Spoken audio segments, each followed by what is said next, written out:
todas las edades. No contiene escenas de sexo o violencia. Clasificación familiar.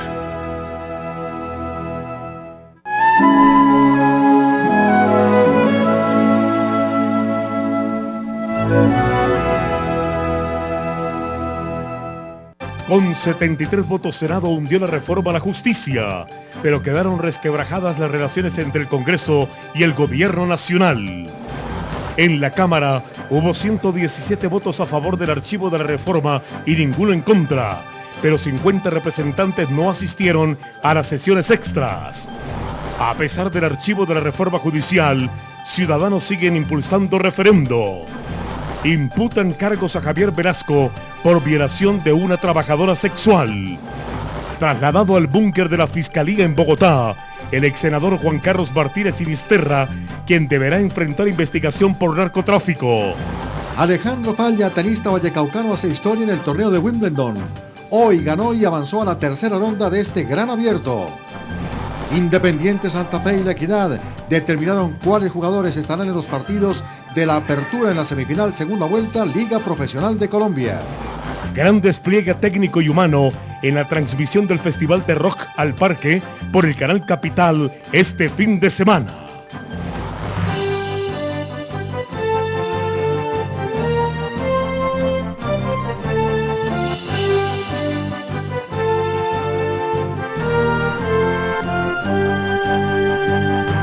Buenas noches y bienvenidos a las principales noticias de Bogotá y de Colombia. A las 10 de la mañana, una hora después de la hora pactada, inició la segunda y última sesión extra en el Senado de la República, que terminó con el hundimiento de la polémica reforma a la justicia. Durante la jornada se escucharon duros señalamientos contra el gobierno y algunos senadores propusieron pedir perdón a los colombianos por el esperpento que habían aprobado. Ha sido cerrado el registro por el sí 73, por el no 0. Bastaron 3 horas de intenso debate para sepultar con 73 votos el polémico acto legislativo. Escuchados los voceros de las bancadas que intervinieron en las sesiones efectuadas ayer 27 y hoy 28 de junio, proponemos votar afirmativamente la objeción integral y su consecuente archivo definitivo e inmediato. Aunque los senadores aceptaron las objeciones por inconveniencia, insistieron en que el gobierno es responsable, en la medida en que conoció y avaló el texto de conciliación de la reforma, el mismo en el que se colgaron los micos. Cometimos un grave error por culpa del gobierno nacional y hay que decirlo así. El gobierno fue responsable porque todo el tiempo les dijo que estaba bien. Ante la indignación ciudadana generada por la reforma, surgieron diferentes propuestas. El Congreso institucionalmente asuma su responsabilidad. Le pidamos perdón al país. El Partido Liberal va a conformar una comisión de la verdad que llegue hasta las últimas consecuencias de lo ocurrido. 3 senadores del Polo Democrático, Luis Carlos Avellaneda, Camilo Romero y Jorge Guevara, participaron en el hundimiento de la reforma, pese a que la decisión del Polo había sido marginarse de la votación, razón por la cual la colectividad, a través de un comunicado, confirmó la separación de los congresistas del movimiento político. Justamente esto ocurrió en la mañana de hoy con 117 votos a favor, ninguno en contra y 50 ausentes. Los representantes a la Cámara hundieron la polémica reforma a la justicia. Una ciudad muy pujante, mucha comunidad boliviana allí y muy cerca de Mendoza. Ahí se puede, difícil de observar, pero ya comienza la precoordinación. Muy bien, esto aconteció a las 10 de la mañana de hoy, cuando después de la hora pactada, los congresistas aprobaron la reforma a la justicia, las objeciones que había dado el gobierno nacional. Sin embargo, quedaron en contravía del presidente de la República, Juan Manuel Santos. Veamos cómo fue el hundimiento de esta reforma a la justicia. Con 117 votos a favor, 0 en contra y 50 ausencias, la Cámara de Representantes hundió el acto legislativo. El saliente ministro de Justicia, Juan Carlos Esguerra, alabó la decisión de los congresistas.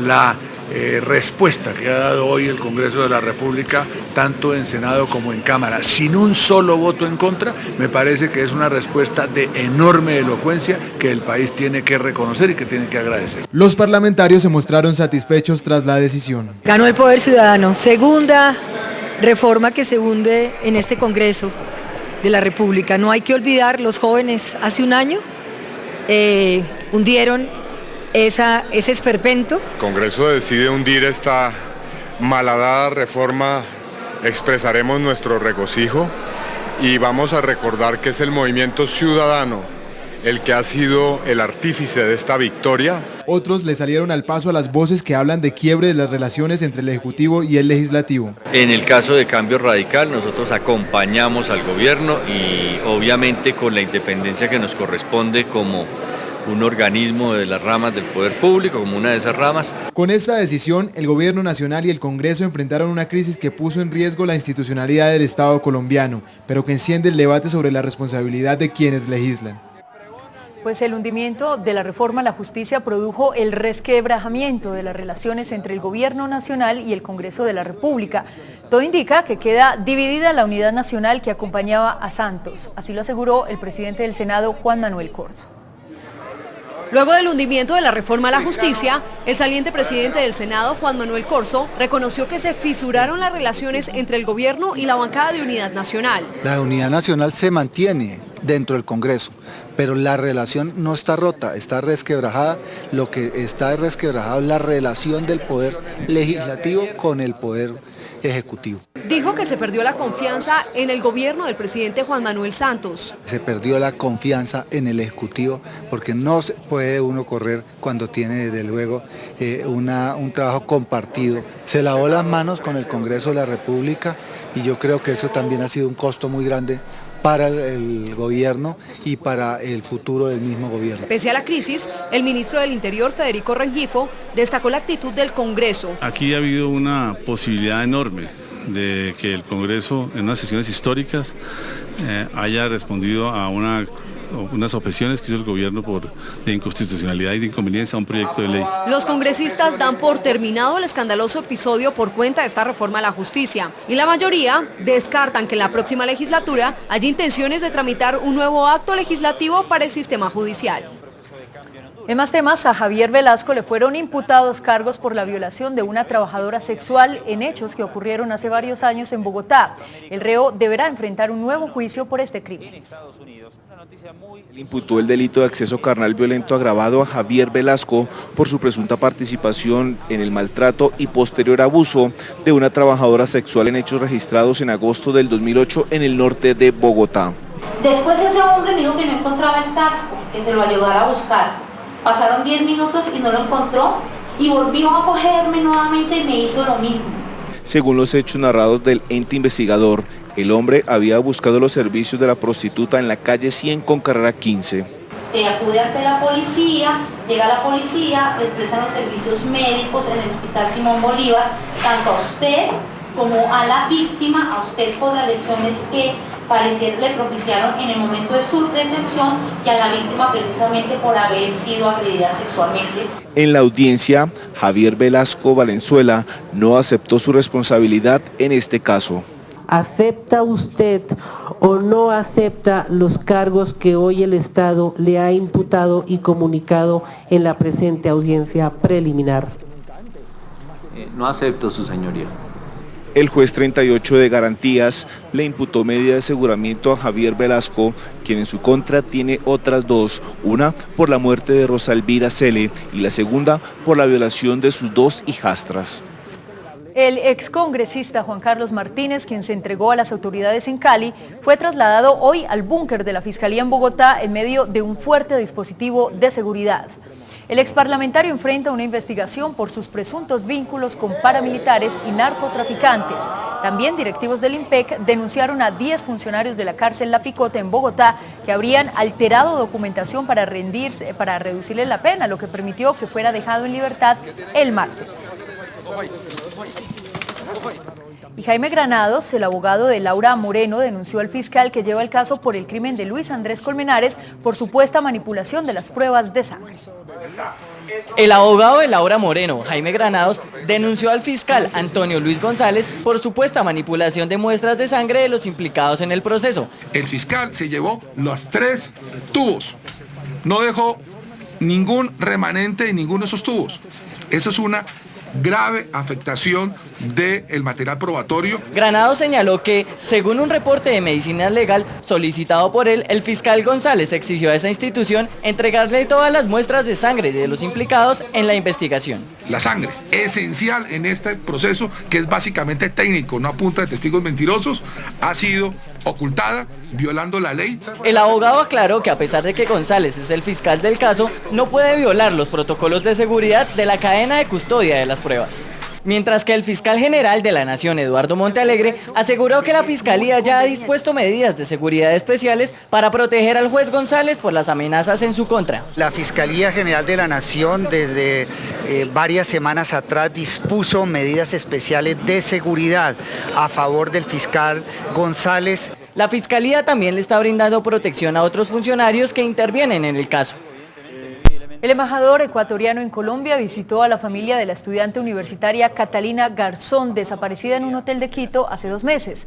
El padre de la joven busca reunirse con el presidente del Ecuador para solicitarle agilizar la búsqueda de su hija. Luego de 2 meses de la desaparición en el hermano país del Ecuador de la estudiante colombiana Carolina Garzón, aún no se sabe nada de su paradero. Su familia y amigos continúan su búsqueda. La familia Garzón recibió la visita del embajador ecuatoriano Raúl Vallejo, quien anunció que se ofrecerá una recompensa para quien dé información sobre Carolina. Y no solamente van a ofrecer una recompensa, sino que se va a dar inicio a una campaña mediática en el Ecuador para que contribuya a encontrar a Carolina. Trascendió que la Fiscalía ecuatoriana cambió a los funcionarios encargados de la búsqueda de Carolina. En este momento pues es un asunto prioritario para la Fiscalía ecuatoriana. Compañeros de Carolina, miembros del Partido Socialista de los Trabajadores, realizan plantones frente a las sedes de la Cancillería colombiana y la Embajada ecuatoriana en Bogotá. La recompensa evidentemente es para presionar a ver cómo es posible dar con la aparición de la compañera Carolina Garzón. Mientras tanto, la madre de Carolina, Alexis Ardila, envió una carta al presidente ecuatoriano Rafael Correa con un centenar de firmas de familiares y amigos para solicitar eficacia en la búsqueda de su hija. Se espera que el padre de Carolina, Walter Garzón, quien se encuentra en Ecuador, se reúna con el presidente Correa para avanzar en la investigación. Y retornamos con el tema del hundimiento de la reforma a la justicia, porque los proponentes del referendo ciudadano siguen buscando firmas para revocar el mandato de los congresistas y tumbar la reforma a la justicia, porque no confían en la legalidad de las sesiones extras del Congreso de la República. Tras el hundimiento del acto legislativo que reformaría la justicia, Armando Noboa, promotor del referendo derogatorio de la reforma, confirmó que continuarán recogiendo firmas, ya que no descarta que acciones legales contra el trámite llevado a cabo en el Congreso reaviven la polémica reforma. La reforma está hundida, pero está mal hundida. De manera que al estar mal hundida, ese monstruo en cualquier momento puede resucitar.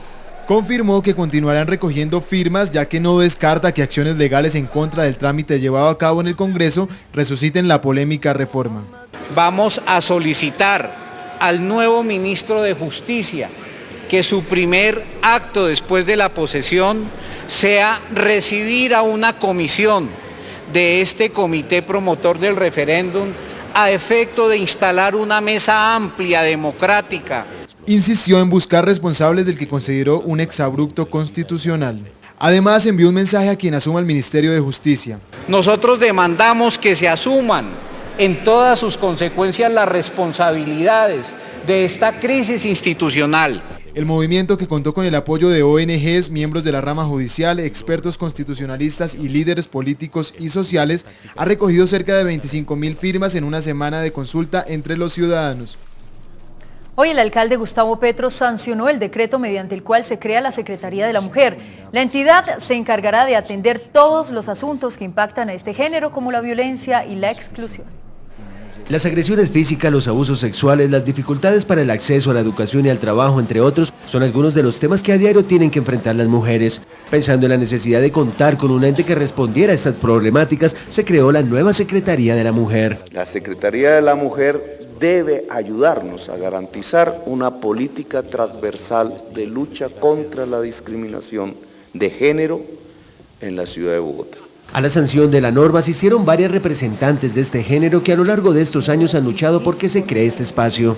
Me parece excelente que de ahora en adelante se tenga un lenguaje incluyente en las mujeres y que estemos respaldadas por esta Secretaría de la Mujer. Yo creo que se está desperdiciando el sentido humano y de lo que nosotras podemos proveer también a la sociedad, ¿no? Es la oportunidad de seguir abriendo espacios para disminuir las brechas de inequidad y de exclusión. Digamos, creemos que esta herramienta nos va a servir para disminuir las discriminaciones y violencias que vivimos las mujeres. Ahora viene el proceso de consolidar administrativamente la entidad y de nombrar una secretaria en propiedad, para lo cual la administración ya está trabajando. Y la administración distrital me prepara un decreto mediante el cual se elimina el pico y placa para buses, busetas y colectivos desde la próxima semana. ¿Qué más se dice al respecto? Ricardo Pérez, muy buenas noches y adelante con esta información de última hora. Hola, muy buenas noches. Pues la administración distrital prepara un decreto para que a partir de la próxima semana se retire el pico y placa para los vehículos de servicio público, precisamente eso para aliviar ya la entrada en operación, la entrada del nuevo pico y placa que va a empezar a operar desde el próximo martes, pues precisamente para hablar de todos estos temas, decisiones que se han tomado en conjunto con el alcalde Gustavo Petro, pues nos acompaña a esta hora el doctor Fernando Rey, gerente de Transmilenio. Bueno, gerente, ¿qué decisiones se han tomado? Digamos, en primer lugar, ¿qué va a pasar el próximo martes cuando empiece en operación el pico y placa en toda la ciudad? No, es decir, en esos eventos la Secretaría Distrital de Movilidad, que es el ente encargado y vocero de las políticas del sector, empezará a hacer un monitoreo sensibilizado de todos los sectores de la ciudad, en particular de ese cordón del sur, para ver el comportamiento, número de vehículos que entran, el índice de afectación en las vías arterias principales y locales, y me imagino que irán ajustando la medida en la forma en cómo se vaya desempeñando el sistema de vehículos por la ciudad. Se va a retirar el pico y placa para los vehículos de transporte público precisamente para aliviar esa demanda que se va a generar, digamos, en las horas pico.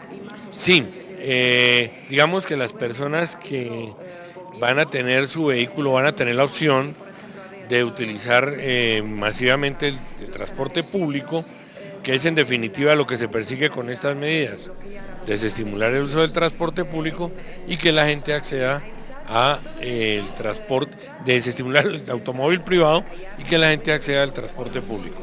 Y otra decisión, la reducción de tarifas para el transporte público cuando entre ya en operación el sistema integrado. El decreto no está, es decir, Transmilenio sigue en este momento costando 1.750 pesos, cuando entre ya consolidándose más adelante el SITP, tendremos en hora pico una tarifa de 1.700 pesos en hora pico y en hora valle posiblemente 1.400, buscando que la hora valle tenga una mayor capacidad, es decir, que los pasajeros se movilicen más, digamos que bregando a achatar, a bajar esa cresta de la hora pico y mirando que la gente se pueda mover en determinadas horas fuera de la de alta demanda, ¿no?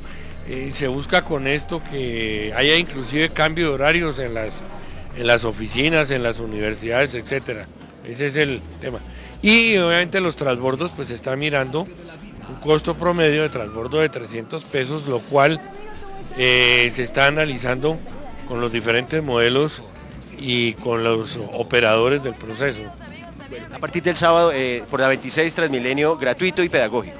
Sí, gratuito al menos por las 2 primeras semanas, es lo que hemos pensado, en un ejercicio pedagógico de inducción para que la gente pueda conocer y movilizarse por la ciudad, y ya después se empezarán con las tarifas en la medida que van entrando las estaciones. Pues muchas gracias, gerente. Importantes noticias para la capital de la República en materia de transporte público, precisamente, pues la reducción de tarifas que ya se tiene pensada por parte de la administración, están analizando los cálculos, pero sería una reducción considerable a 1.700 pesos el costo del pasaje en Transmilenio, precisamente en las horas Valle, en las horas pico, y en las horas Valle bajaría esta tarifa a 1.400 pesos en el Transmilenio. También se hizo el anuncio de que a partir de este sábado va a entrar en operación los buses de Transmilenio por la calle 26. Esto van a entrar a operar de manera gratuita mientras avanza la pedagogía para que los ciudadanos se vayan acostumbrando, y asimismo el decreto que prepara la administración distrital que va a emitir en las próximas horas, mediante el cual se retira por completo el pico y placa para buses, busetas y colectivos. Esta es la información que se genera hasta ahora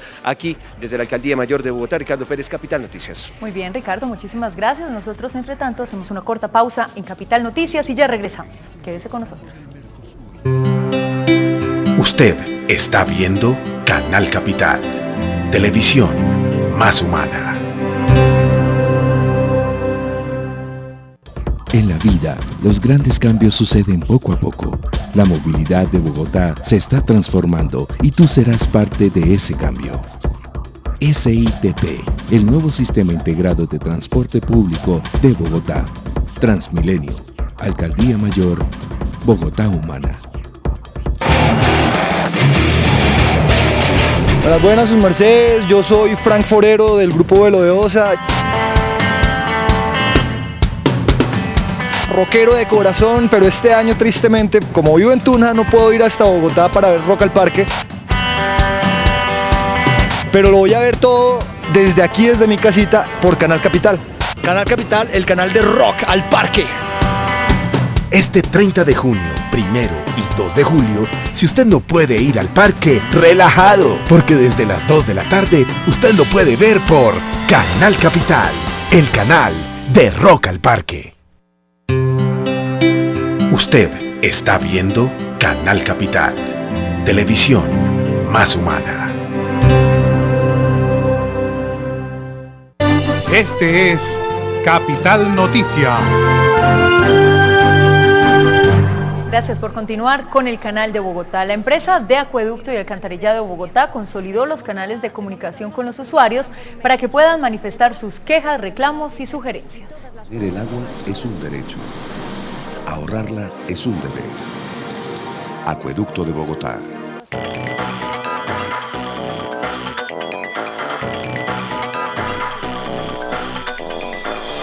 Para una mayor comodidad en la atención a los usuarios, el Acueducto y Alcantarillado de Bogotá cuenta con diferentes y ágiles medios de contacto como la página web www.acueducto.com.co, en el cual los usuarios pueden ingresar todas sus peticiones, quejas y reclamos. Entra al link de PQRs, dispone del número de su cuenta contrato, ingresa su nombre, su dirección, que es muy importante, y el detalle de la solicitud que desea hacer a la empresa.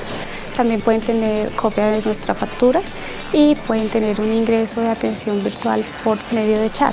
Otro de nuestros canales de atención es el presencial. Aquí tenemos la oportunidad de atender en forma directa a nuestros usuarios a través de 5 puntos de atención que tenemos en cada una de nuestras zonas y a través de los CAES y superCAES que están localizados en toda la ciudad de Bogotá. Este es otro de los puntos de atención que tenemos y es la vía telefónica. En este momento la línea, que es la número 116, está disponible para todas las personas que nos deseen llamar. Estamos recibiendo cerca de 220.000 llamadas al mes y un promedio de 70.000 que son atendidos por nuestros operadores. En este sitio funciona nuestra atención también de la línea 018-116-007 y de esta manera prestamos un servicio 7 días a la semana, 24 horas al día, 365 días del año. Este domingo se llevará a cabo en Bogotá la 16ª versión de la marcha gay por la garantía plena de los derechos de los homosexuales y otras orientaciones de género. Este año la movilización rechaza el matoneo en las escuelas, situación de la que es víctima esta población. Con el lema "No al matoneo escolar, no más acoso, no más intimidación", la marcha organizada por la Mesa LGBTI de Bogotá tiene como propósito sensibilizar a la ciudadanía sobre la importancia de reconocer espacios de inclusión a una población que en el 98% de los casos ha sido discriminada. Si somos nosotros las lesbianas, los gays, los bisexuales, las trans y los intersexuales, que somos los que más sufrimos inclusive matoneo por nuestra orientación, si nosotros somos los que tenemos que colocarlo a la discusión, lo vamos a hacer este año en nuestra marcha. Hace 30 años se realizó la primera marcha gay en Bogotá. Desde entonces esta población se ha movilizado creando una cultura de tolerancia, respeto a la diferencia y a la dignidad de quienes tienen diversas inclinaciones sexuales. Para nosotros es importante mostrar lo artístico, mostrar lo cultural, pero también es importante mostrar lo político. Tomarnos la calle es sumamente importante, y no solamente tomarnos la calle para que estemos nosotros, sino que ya esta marcha va muchas personas de la ciudad de Bogotá. La marcha es otro escenario para consolidar la política pública distrital que garantiza los derechos de las personas lesbianas, gay, bisexuales y transgeneristas. Se calcula que 9.000 marchantes y 45.000 observadores formen parte del recorrido que partirá a las 2 de la tarde del Parque Nacional y culminará en la Plaza de Bolívar con un evento de denuncia de las víctimas y actos culturales.